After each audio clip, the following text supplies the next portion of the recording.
I have learned that crisis is also an opportunity. And there's never been a time in my life of 88 years that we have had as many crises nor as much opportunity. Now, the challenge to us is how do we put these together in the midst of all of the confusion? And just to summarize, I got a call from Tanzania. They've got the crisis of corona. A good friend of mine in Italy, I was worried about, and I called him. He's there. I mean, this crisis spread around the world, and it did it amazingly fast. And there's almost no place that this little worm has not infected people seriously. So if there was ever any thought that you could have a world in isolation, the coronavirus said, that's nonsense. You know, we are all of one blood, all of the nations of the world. And there's almost nothing we can do about it. So we just as well appreciate it. The other thing is that crisis in the virus has created an economic crisis for us here in Atlanta. We have the world's busiest airport. That airport last year had 107 million flights landing.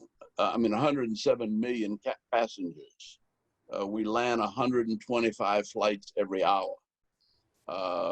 Beijing is second with 92 flights an hour.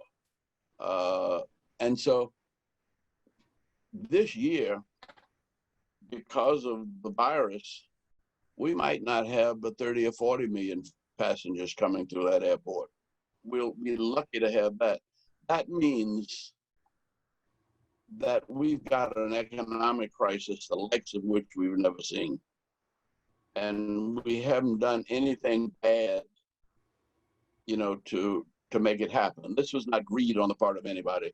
This was a health crisis that has, you know, really taken the base out from under our economy.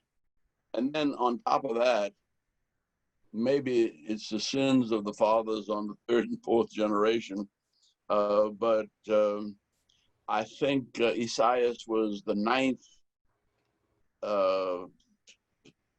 tropical storm to hit the United States this year, and it's just the 1st of August. Normally, these storms don't start until the end of August, and we have maybe 8 or 9 in the course of a year. We've had 9 already by the 4th of August. And so what this crisis climate does to us is still an unknown. Now, in the midst of that, we had the world witness the murder of a young man by a policeman putting his knee on his neck. And everybody in the world saw that for 8.5 minutes. That's comparable to the beating on the bridge in Selma in 1965, or the little girl walking down the road nude in Vietnam, having had her clothes burned off of her. And we saw the little girl walking down the road on the cover of Life magazine, and suddenly everybody said, no, we don't like this war. This is not who we are. And the war stopped. I think that